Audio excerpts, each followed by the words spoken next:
Sobat Maestro, sesaat lagi Anda akan mendengarkan Blog Airtime bersama Pendeta James Tuhumuri dari Healing Harmony. Selamat mendengarkan.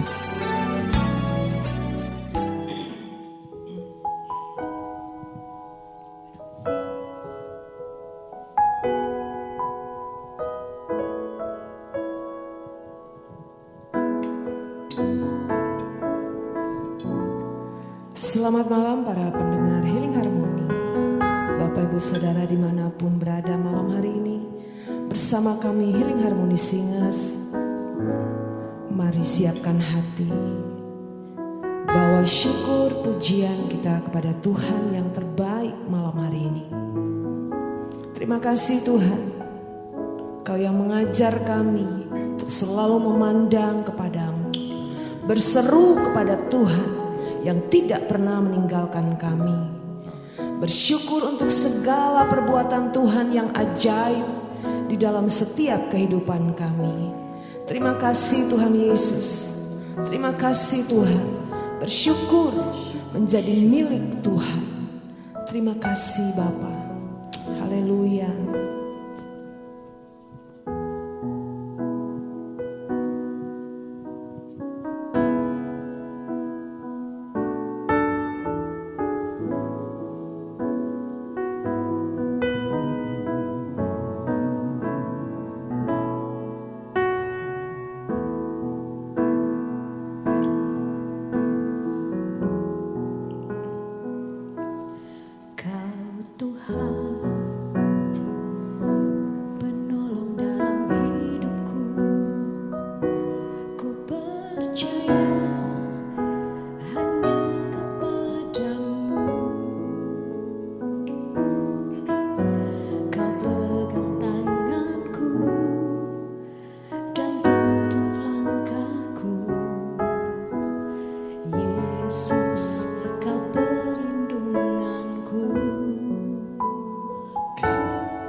Sama-sama angkat suara. Yesus, padamu ku berseru, Kaulah penyelamatku. Terpujilah Kau Tuhanku. Mulutku memuji nama-Mu sepanjang umur hidupku. Terpujilah Kau Tuhanku di atas segalanya.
Shalom saudara yang diberkati Tuhan. Dalam sebuah artikel yang dimuat pada tanggal 14 Desember tahun 2022, diinformasikan ditemukan 27 mayat imigran yang diyakini mati kehausan setelah melewati gurun Chad, menurut laporan Badan Migrasi PBB. Para migran ini menurut laporan Organisasi Internasional untuk Migrasi meninggalkan kota Mausoro, sebuah kota di Chad Tengah, dengan menaiki truk pick-up untuk mencari kehidupan yang lebih layak di tempat lain. Chad adalah negara yang terkurung di dataran Afrika Tengah yang berbatasan dengan Libya di utara. Sebagian besar negara itu adalah gurun Sahara yang jarang penduduknya. Saudaraku, diyakini truk yang dinaiki oleh para migran tersebut tersesat di padang pasir yang dalam, kemudian mogok karena masalah mekanis, dan para migran ini kemudian meninggal karena kehausan dan kelaparan. 4 dari 27 orang itu adalah anak-anak, dan ada ratusan orang yang meninggal ketika mereka ingin keluar dari kotanya karena mencoba bermigrasi meninggalkan negara tersebut oleh karena masalah kemiskinan dan kekeringan. Tetapi masalah terbesar ketika mereka melewati gurun, mereka tersesat karena mereka tidak tahu tujuan mereka. Saudara, apa yang kita belajar dari peristiwa ini? Memang tidak hanya dicat, tetapi setiap orang di muka bumi ini tidak satu pun luput dari persoalan dan pergumulan hidup. Dari latar belakang apapun orang tersebut, ia tidak luput dari masalah dan tekanan. Karena hidup ini sudah syarat dengan masalah, makanya dalam kehidupan yang kita lintasi ini jangan membuat masalah. Tetapi yang benar adalah ketika saudara menjadi jalan keluar bagi masalah orang lain, kapanpun dan dimanapun. Bapak Ibu, dari sekian banyak persoalan, masalah, dan pergumulan hidup manusia, Kitab Suci memberitahukan bagi kita ada beberapa tipe persoalan hidup manusia yang diangkat dari eksplorasi Kitab Mazmur pasal 107. Tetapi waktu tidak akan cukup untuk kita membahas 4 masalah yang dirangkum di dalam Mazmur 107 ini secara khusus ayat 4, 5, 10, 17, dan 23. Tapi malam hari ini saya ingin bahas saja secara khusus pada ayat 4 dan ayat 5 dari Mazmur 107 ini yang mengatakan ada orang-orang yang mengembara di padang belantara, jalan ke kota tempat kediaman orang tidak mereka temukan. Mereka lapar dan haus, jiwa mereka lemah lesu di dalam diri mereka.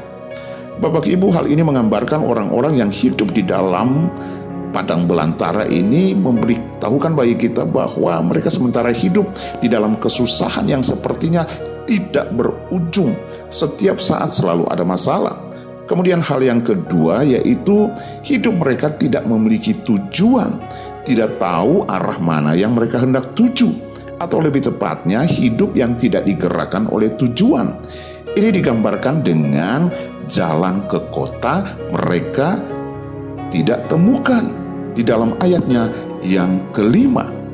Saudara, kedua hal itu membuat mereka hidup dalam keputusasaan dan hilang pengharapan. Dikatakan di dalam kebenaran firman tadi dalam Mazmur 107 ayat 5, mereka lapar haus, jiwa mereka lesu. Kemudian mereka mencoba untuk keluar dari masalah tersebut tanpa mengerti tujuan dan arah yang mereka tempuh, seperti halnya yang diceritakan di dalam 29 orang yang mati di gurun Cat tersebut. Bapak Ibu Saudaraku, lintasan kehidupan yang kita lalui sudah seharusnya memiliki orientasi pada tujuan yang pasti. Tetapi sayang ada banyak sekali orang yang mengabaikan tujuan hidup. Pertanyaannya, mengapa kebanyakan orang susah berorientasi pada tujuan? Bapak Ibu, kebanyakan orang sulit berorientasi pada tujuan karena berbagai faktor yang sebenarnya sudah menjadi kesimpulan umum, antara lain kurangnya kejelasan tentang tujuan hidup, kebiasaan hidup tanpa rencana, kurangnya motivasi internal pribadi, distraksi dari lingkungan, kemudian tidak mengetahui langkah-langkah konkret, lalu takut gagal atau tidak percaya diri. Kemudian ada juga kesulitan mengelola waktu, lalu pengaruh pola pikir instan, kekhawatiran berlebihan terhadap penilaian orang lain, atau kurangnya sistem dukungan. Bapak Ibu, untuk membantu seseorang menjadi lebih berorientasi pada tujuan, diperlukan kesadaran, kejelasan visi, dan kebiasaan yang berfokus pada pencapaian yang ingin diraih. Latihan-latihan ini untuk memetakan tujuan dan mengevaluasi kemajuan secara berkala dapat membantu mengarahkan seseorang pada jalan menuju sukses. Saudara, semua hal yang saya baru saja katakan tadi itu memang benar dan itu selalu menjadi kesimpulan umum. Tetapi ada satu hal yang kita lupa, bahwa kita ini adalah buatan Allah, diciptakan oleh Allah. Dan sebagai ciptaan Allah seharusnya kita mengikuti apa yang Allah inginkan dari hidup kita. Kita diciptakan dengan tujuan yang pasti. Tahukah saudara bahwa Tuhan Yesus memiliki tujuan hidup bagi saudara? Alkitab menerangkan tujuan Tuhan bagi hidup kita adalah agar kita memiliki hubungan yang erat dan penuh kasih dengannya, serta hidup sesuai dengan nilai-nilai kebenaran, kasih, dan keadilan yang Ia ajarkan. Di dalam membangun hubungan dengannya, kita dapat mengerti kehendaknya, kita dapat mengerti akan tujuannya dalam kehidupan kita. Saudara dan saya diciptakan untuk sebuah tujuan. Dan tujuan Tuhan bagi hidup kita adalah, pertama, kita diciptakan untuk memuliakan Tuhan dalam kehidupan kita. Yesus menunjukkan bahwa tujuan tertinggi dari hidup manusia adalah untuk memuliakan namanya. Hidup yang penuh dengan rasa syukur, ibadah, ketaatan adalah cara untuk memuliakan Tuhan. Menunjukkan bahwa segala yang kita lakukan adalah untuk kemuliaan namanya. Hal yang kedua, di dalam hidup ini harusnya kita membangun sebuah relasi yang intim dengan Tuhan. Hidup yang senantiasa membangun hubungan dengan Tuhan. Yesus mengajarkan bahwa tujuan utama hidup manusia adalah mengenal dan mencintai Tuhan. Ia merangkum hukum-hukum utama dalam perintahnya, yaitu untuk mengasihi Tuhan dengan segenap hati, jiwa, dan akal budi kita. Tuhan ingin juga bahwa manusia memiliki hubungan yang mendalam dengannya. Karena dari hubungan ini, ia dapat mengimpartasikan damai, sejahtera, harapan, dan hidup yang penuh dengan makna. Haleluya. Saudara juga mesti ingat bahwa tujuan Tuhan dalam kehidupan kita juga supaya kita dapat mengimpartasikan kasih-Nya dengan membangun hubungan dengan orang-orang yang ada di sekitar kita, yaitu kita dapat mengasihi mereka sebagaimana Yesus mengasihi kita. Tuhan menginginkan manusia hidup untuk dalam kasih, memperlakukan sesama dengan hormat dan kepedulian. Yesus mengajarkan bahwa kasih dia sesamamu, manusia seperti dirimu sendiri, sebagai perintah kedua yang terpenting. Kasih ini diwujudkan dalam sikap empati, belas kasih, dan tindakan nyata untuk menolong orang lain. Hal yang berikutnya yaitu saudara diciptakan dengan sebuah tujuan, yaitu menjalani kehidupan yang berbuah. Tuhan ingin hidup manusia berbuah dalam hal-hal yang baik dan berkenan kepadanya, seperti kasih, kesabaran, kebaikan, pengendalian diri. Yesus mengajarkan bahwa dengan tinggal di dalamnya dan mengikuti ajaran-ajarannya, manusia dapat menghasilkan buah yang bermanfaat dan berdampak positif. Saudara yang dikasihi Tuhan, malam hari ini berita baiknya untuk tetap fokus pada tujuan hidup sesuai dengan pandangan kebenaran firman Allah. Ada beberapa langkah yang diajarkan melalui prinsip-prinsip Alkitab. Berikut adalah beberapa upaya yang dapat membantu seseorang mencapai fokus yang berakar pada nilai-nilai Kristiani. Hal yang pertama, bangunlah hubungan yang kuat dengan Tuhan. Yang berikutnya, baharui pikiranmu dengan firman Allah. Hal yang ketiga, mengasihi dan melayani sesama. Hal yang keempat, membangun ketekunan dan iman dalam menghadapi semua tantangan. Yang berikutnya, menjalani hidup dengan integritas. Dan yang ketujuh, berpaut pada pengharapan di dalam Kristus Yesus Tuhan. Dan hal yang ke-8 saya mau kasih tahu kepada saudara, bersyukurlah di dalam segala hal. Firman Allah mengajar kita untuk bersyukurlah di dalam segala hal. Saudara, orang yang senantiasa mengucap syukur dalam segala kesesakan mereka adalah orang yang mengerti bahwa rencana Allah itu sempurna dalam kehidupan mereka. Ada sesuatu yang Allah kerjakan yang bernilai kekal di dalam kesesakan mereka ketika mereka tahu mengucap syukur bahwasanya apa yang Allah perbuat pasti baik bagi kehidupan mereka. Haleluya, haleluya. Dari studio kami Healing Harmony undur diri. Tetaplah bersyukur di dalam segala sesuatu, sebab itu yang dikehendakinya. Tuhan Yesus memberkati.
Sobat Maestro, Anda baru saja mendengarkan Blog Airtime bersama Pendeta James Tuhumuri dari Healing Harmony. Bila Anda membutuhkan informasi dan pelayanan lebih lanjut, hubungi call center Healing Harmony di nomor 0811 205 1705. Terima kasih atas perhatian dan kebersamaan Anda. Tuhan memberkati.